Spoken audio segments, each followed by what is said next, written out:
Hi there, this is Lady Shell. I'd like to welcome you to my new series that I'm calling Fantasy Grounds Tips for Beginners. I've compiled 25 tips, each with its own description in the title, so that you can look at the playlist and pick and choose which ones that interest you the most. Or you can just start at one and go through 25. The videos themselves are between 3 and 10 minutes long, so they're not very time consuming. And if you want to learn a little bit about Fantasy Grounds, I hope that these tips will do the trick. Note that if you are a longtime user of Fantasy Grounds, you may not find this as interesting. I'm aiming my tips at brand new users to give them a look at what Fantasy Grounds can do for their gaming. So sit back, relax, and hopefully you'll learn something new. Now today our tip is going to be about using the hotbar to save things that you will be using when you play in the game. So what is your hotbar? Down here, these boxes that are numbered 1 through 12 is your hotbar. But your hotbar consists of not only 12, but if you click on the Shift key, you have a Control, and then on the Alt key, you have additional 12, and the Shift key is an additional 12, and then I believe there is even combinations. Yeah, Shift, Alt, Control, Shift. You know, there's all kinds of places to save your things that you want to use.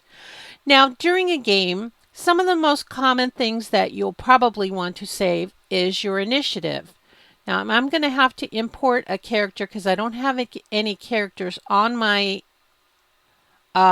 table right now. So let me just grab a a character. You can see I imported it from my hard drive. You did not see the window pop up for a hard drive, but I did it. And here it is. This is Amber Frostbeard of Citadel Adbar. This is a character I'm going to be using in an upcoming campaign. So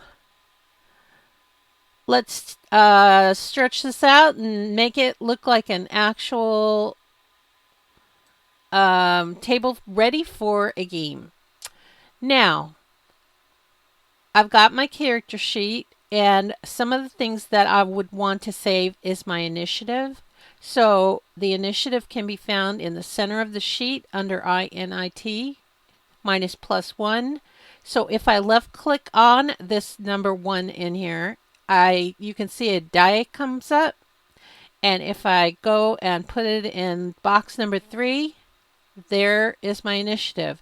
And I could either roll on my sheet, like so, or I can single click on the initiative in the taskbar. I double clicked on the sheet itself, or I single clicked down here. Anything to access anything down here is just a single click.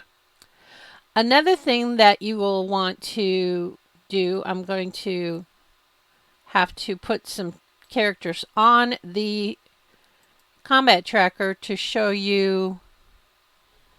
You know what? Let me put a NPC instead of just PCs. Let's put a black bear on the combat tracker. Okay.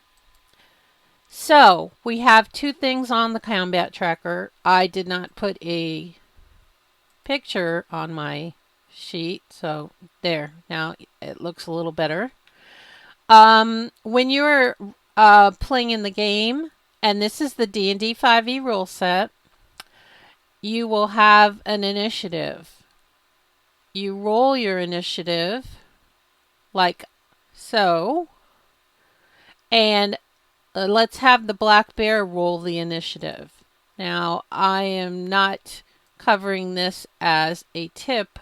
I'm just going to roll the initiative for the bear. Okay, I just need to roll NPC initiative. Okay, so there's the... Wait, did it work? Yeah, he has an initiative of 19. No, he has initiative, sorry, of 10. I guess Amber needs to roll her initiative again because it didn't take. There. See, Amber's initiative is 11 and the black bear is 10, so Amber would go first in combat. Then you're going to have this flag here, and it's going to go and start on the first person in the initiative. Now, the second thing that you'll want to do when you're in combat is you'll want to have the next actor button saved in your hotbar, so that you can just click down here and you don't have to scroll way up here and find the down arrow. So to do that, I'm going to left click on the down arrow and I'm going to drag it into position number 4. So that when I'm done with my turn, all I have to do is click right here, and then it's the bear's turn. Okay, other things that you may want to save in your taskbar or your toolbar or your hotbar, you can call it whatever you want, is some of your skills, because your DM is probably going to be calling for different skill checks throughout the game. And one of the main ones that probably is called quite a bit is the perception. So we're going to drag our perception check down and save that. And to do that, I am going, you see me hovering over the little die right here under the total. I'm going to grab my perception and I'm going to put it down here in number 5. So whenever the DM wants me to roll a perception check, all I have to do is single click. But if the DM asks me to roll a perception check in the tower, I'm going to click on it but not release, and I'm going to drag it into the tower. And we will deal with Dice Tower and how to use the Dice Tower and why we use the Dice Tower in a later tip. So I won't go into explaining that. But you could see that that is the result. And you can see here that it was rolled in the tower. That says it's a skill check of perception rolled in the tower. This little eye symbol with the slash through it means that it is not shown to the players. Same thing with the black bear's turn. That we did not see when the black bear got the turn, because the black bear is invisible at this current time. So other things that you may want to save will be additional skill checks. If you were a rogue, you're probably going to be doing a lot of stealth, so you might want to save your save your stealth check down here. Whoa, I did not mean to do that. You're supposed to drop it in there, not let it sit. Oops, I did sleight of hand. It pays to look at what you're doing. Let's do stealth.